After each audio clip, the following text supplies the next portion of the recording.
Bonsoir. Voilà. J'espère que ça va. Hein? Merci. Bon, nous sommes en notre culte. Aujourd'hui, vendredi 23 mai 2025.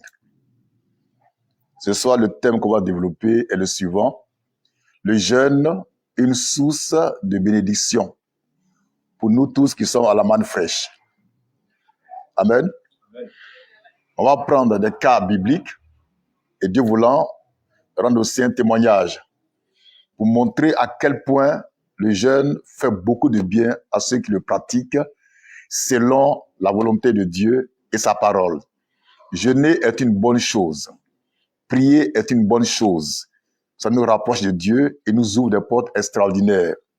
C'est pourquoi, quels que soient les problèmes, les difficultés, les épreuves, nous devons simplement recourir à la prière et au jeûne et laisser Dieu faire sa volonté. Premier cas qu'on va prendre, ça concerne Daniel, le prophète. Il a jeûné pendant 21 jours. Et Dieu l'a visité à travers l'ange Gabriel qui lui a révélé une parole pour le temps de la fin.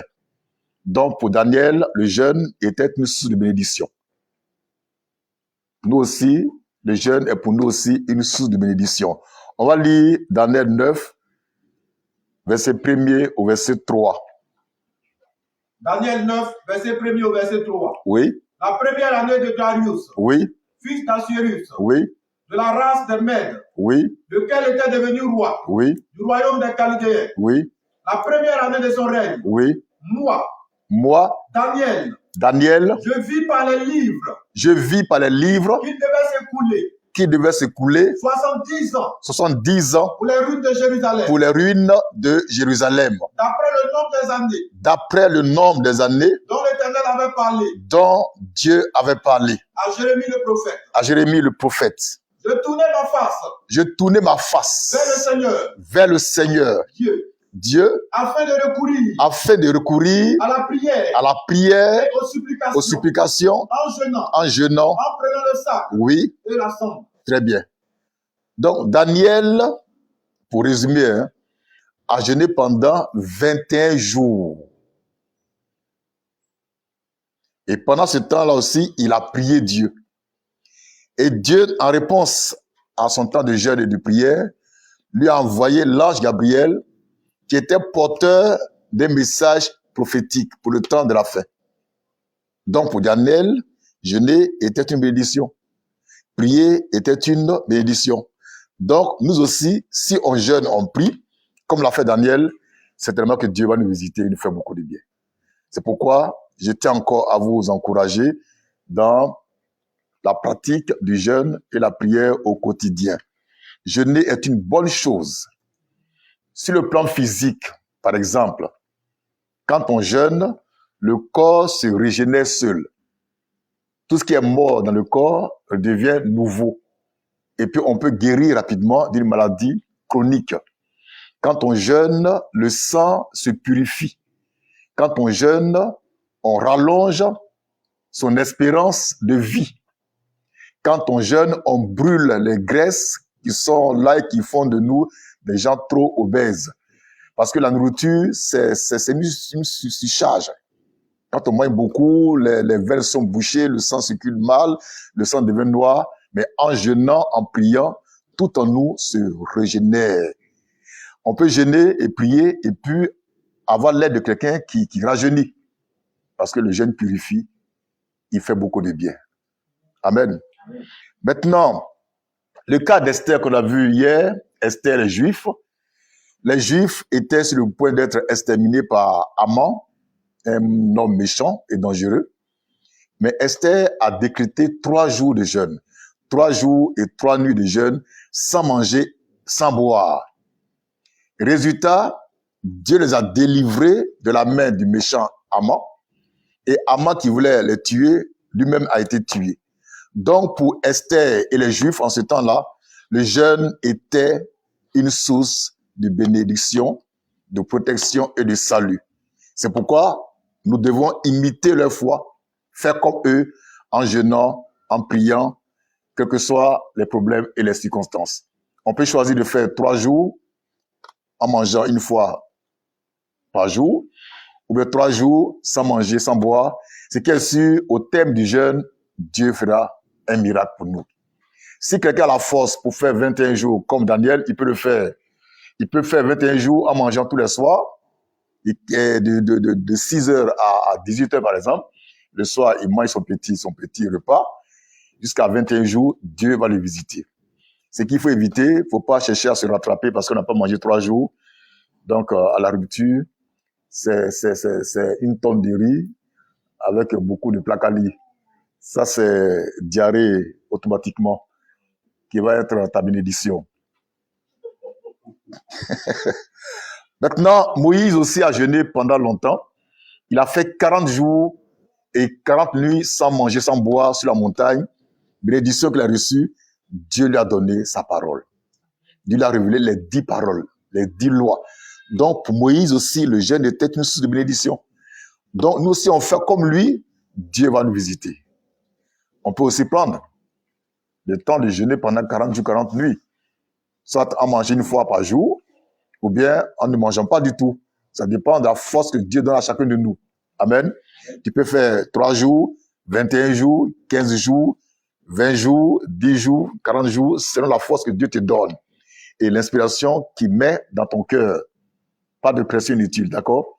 C'est qu'à la fin, on aura le même résultat. L'essentiel dans le jeûne, c'est la sanctification. Ce qui est plus important, c'est la sanctification. C'est pas le fait de ne pas manger, ni boire, mais de se sanctifier, de faire ce que Dieu veut. On va lire à ce sujet, Ésaïe 58, verset 6 au verset 8. Là-dessus. Ésaïe 58. Oui. 6 au verset 8. Oui. Voici le jeûne. Voici le jeûne. Auquel Dieu prend plaisir. Auquel Dieu prend plaisir. Détache les chaînes de la méchanceté. Détache les chaînes de la méchanceté. Dénoue les liens de la servitude. Dénoue les liens de la servitude. Renvoie libre. Renvoie libre. Les opprimés. Les opprimés. Et que l'on rompe. Et que l'on rompe. Toute espèce de joug. Toute espèce de joug. Partage ton pain. Partage ton pain. Avec celui qui a faim. Avec celui qui a faim. Et fais entrer dans ta maison. Et fais entrer dans ta maison. Les malheureux. Les malheureux. Sans asile. Sans asile. Si tu vois un homme nu. Oui. Couvre-le. Couvre-le. Et ne te détourne pas. Oui. De ton semblable. Très bien. Ça, c'est la pratique de bonnes œuvres, qui est un excellent moyen de jeûner. Le jeûne a 2 aspects. L'aspect spirituel, qui consiste en l'obéissance à la parole de Dieu, et puis en la pratique de bonnes œuvres. Et puis l'aspect physique, qui consiste à ne pas manger, à faire des efforts. Mais l'aspect le plus important, c'est l'aspect spirituel. C'est pourquoi Dieu dit, quand tu jeûnes, donne à manger celui qui ne jeûne pas. Couvre celui qui est nu. Fais du bien à celui qui en a besoin. Donc, le vrai jeûne, il y a 2 aspects là-dedans. L'aspect œuvre de Dieu, les bonnes œuvres, et puis l'aspect physique. Fais effort, ne pas manger, ne pas boire. Quand tu jeûnes et que tu prends le malin plaisir à cracher partout, dans le baka, tu craches, tu es nerveux, ton jeûne est déjà gâté. Amen. Quand tu jeûnes, matin, tu te lèves, on te salue, tu dis, il y a quoi? C'est déjà gâté. Quand tu jeûnes, il faut te parfumer. D'accord? Il faut bien te peigner. Il faut bien te saper. Prends le temps de te brosser un peu les dents. OK? Là, Dieu saura que tu es en train de faire un bon jeûne. Il ne faut pas t'énerver, il ne faut pas te fâcher pour un oui, pour un non. Et si quelqu'un vient à la maison, toi, tu jeûnes, il a faim, lui, il a mangé, il dit, toi, en général, tu te veux manger. Tu as quel problème? Non. Lui, il a faim, il mange. D'accord? Mais toi, tu ne manges pas. Tout ça fera que Dieu va te visiter de façon extraordinaire. Verset 9 dit quoi? Ésaïe 58, verset 9.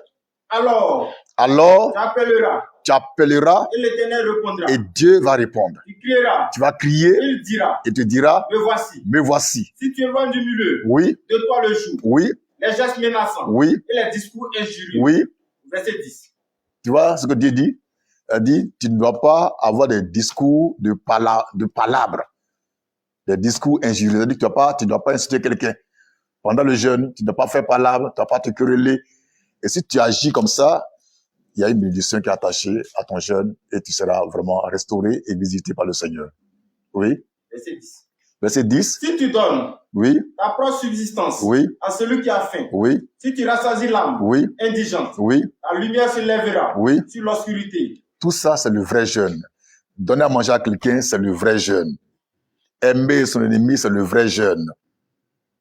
Faire du bien à autrui, c'est le vrai jeûne. Même si tu manges, c'est le vrai jeûne. Et Dieu va te visiter de façon extraordinaire. Maintenant, on va prendre le cas le plus intéressant, le cas de Jésus-Christ, notre modèle. Le modèle par essence et par excellence. Jésus-Christ lui-même, pendant 40 jours et 40 nuits, a jeûné dans le désert. Et au terme de ce long jeûne, Dieu l'a revêtu de la puissance du Saint-Esprit. Lui, il a reçu comme bénédiction la puissance du Saint-Esprit, qui est la plus grande des bénédictions. Donc, on va suivre Jésus, qui est notre modèle, en jeûnant, en priant, pour que nous aussi, nous soyons revêtus de la puissance d'en haut. On va lire Luc 4, verset 14. Luc 4, verset 14. Jésus, revêtu de la puissance de l'Esprit, oui, retourna en Galilée, oui, et sa renommée se répandit oui, dans tout le pays, oui. d'alentour. Jésus a été revêtu de puissance après son long jeûne de 40 jours et de 40 nuits. Et pendant ce temps de jeûne, de consécration, le diable l'a beaucoup tenté. Mais Jésus n'est pas tombé en tentation. Car le jeûne en lui-même a une force de protection et de sécurité. Quand on jeûne selon Dieu, on ne peut pas tomber dans le péché. C'est pas possible. Si quelqu'un prend un temps de jeûne, peut-être 10 jours, 20 jours, 30 jours, et que pendant le jeûne, une femme l'a séduit, puis l'a couché la femme, c'est qu'il jeûnait selon le diable. Mais quand on jeûne selon Dieu, aucune tentation ne peut te faire tomber dans le péché. C'est pas vrai. Parce que dans le jeûne, il y a une force qui te protège, qui te garde, qui te sécurise, pour que tu termines ton temps dans la joie et la sanctification. Pendant 40 jours, 40 nuits, Satan a tenté Jésus par tous les moyens pour le faire tomber. Jésus n'est pas tombé. Parce que le jeûne lui-même est une force extraordinaire qui protège les tentations. Et au terme de ce long jeûne, Jésus-Christ a été revêtu de la puissance d'en haut, du Saint-Esprit. Voici comment Dieu a béni Jésus, son fils, quand il a fait un jeûne de consécration. Ça va? Amen. Maintenant, je termine par un témoignage. Le Seigneur m'a fait grâce en me permettant de jeûner aussi pendant 40 jours et 40 nuits. En ce temps-là, je travaillais encore, j'étais professeur de français. Donc, je partais au travail, je revenais. Étant dans le jeûne, je ne mangeais pas, mais je buvais de l'eau. Et le 33e jour, j'ai vu une vision extraordinaire. J'étais assis avec les banamistes dans la vision. Et une voix m'a dit, depuis les cieux, de me séparer d'avec eux. Donc, je me suis levé et j'ai fait demi-tour, j'ai tourné le dos aux banamistes, je marchais comme ça, je partais. Je les ai laissés là et moi, je partais comme ça. Je marchais sur un sentier étroit. Et puis, devant moi, une grande lumière blanche, très puissante, éblouissante, qui était là. Il n'y avait plus de chemin. Il y avait cette grande lumière-là. Et je suis rentré à l'intérieur de la lumière. Et dans la lumière se trouvait l'homme Jésus-Christ. Le Seigneur Jésus-Christ, le Fils de l'homme. Il a mis sa main droite sur ma tête, je suis tombé à ses pieds. Et puis, mes yeux s'ouvrent encore et puis je vois les cieux ouverts au-dessus de moi. Et le Saint-Esprit descendait en moi, mais sous forme de feu. Voici comment j'ai été béni quand j'ai fait mon long jeûne de 40 jours. Le 33e jour, j'ai vu cette vision extraordinaire. Donc pour moi, le jeûne est une source de bénédiction. Il m'a permis de voir le Seigneur Jésus-Christ. Et c'est pourquoi moi, j'ai la pleine assurance que je suis sauvé. Parce que je l'ai vu, j'ai cru en lui. Parce que le salut, c'est de voir le Fils de l'homme et croire en lui. N'est-ce pas?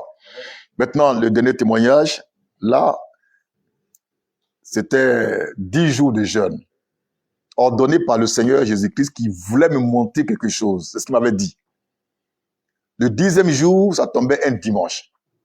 J'étais à Abidjan, aux 220 logements, quand subitement, j'ai été ravi en esprit jusqu'à Golgotha, des années en arrière, pour voir comment Jésus-Christ a été crucifié. Et j'ai vu sa crucifixion, je l'ai vu crucifié. Mais ce qui était étrange et extraordinaire, c'est que je ressentais dans ma chair l'effet des clous qui s'enfonçaient dans sa chair à lui. C'est comme si c'est moi qu'on crucifiait. Pourtant, c'est Jésus-Christ qu'on crucifiait. C'est lui que je voyais être crucifié. Mais je ressentais la même douleur que lui, seulement moi, je ne saignais pas. Lui saignait, mais moi, je ne saignais pas. Vous voyez? Donc, pour moi, le jeûne est une source de bénédiction, de restauration, de révélation et de gloire. C'est pourquoi je vous encourage à prendre des moments de jeûne à la maison. Un jour, ça peut aller, 2 jours, 3 jours, selon la force que Dieu te donne. Et puis Dieu va te visiter. Mais il faut respecter les consignes d'obéissance, d'humilité et de sainteté. Ça, c'est important. Tu peux ne pas manger pendant 20 jours et Dieu ne va pas te regarder. Parce que pendant les 20 jours, tu as craché partout au salon. Tu es dans le bac, tu craches, tu as un long cul dent, puis tu es nerveux, quoi. Amen. Donc, on respecte les consignes de sainteté, d'humilité, tout en s'abstenant de manger, et puis Dieu va nous faire beaucoup de bien. Donc, le jeûne est pour nous une source de bénédiction extraordinaire. Que Dieu soit béni. Amen. Je voudrais en même temps annoncer que la semaine qui vient, on va se préparer à un temps de jeûne de 3 jours, sec, mais vu que beaucoup vont au travail, ça va les fatiguer. Donc, on va faire 3 jours, Esther, 3 jours libres. J'explique. Celui qui peut faire 3 jours sans manger, sans boire, il le fait. Sinon, tu fais 3 jours et puis tu manges une fois par jour. Et tu bois beaucoup d'eau pour permettre à ton sang de bien circuler. D'accord? Voilà. Beaucoup de prières et beaucoup de sanctification. Ce sera le jeudi prochain, le vendredi prochain et le samedi prochain. Et puis le dimanche, nous allons voir ce que Dieu fera pour nous s'il le veut bien. Je vous aime, je suis Manfresh. Merci.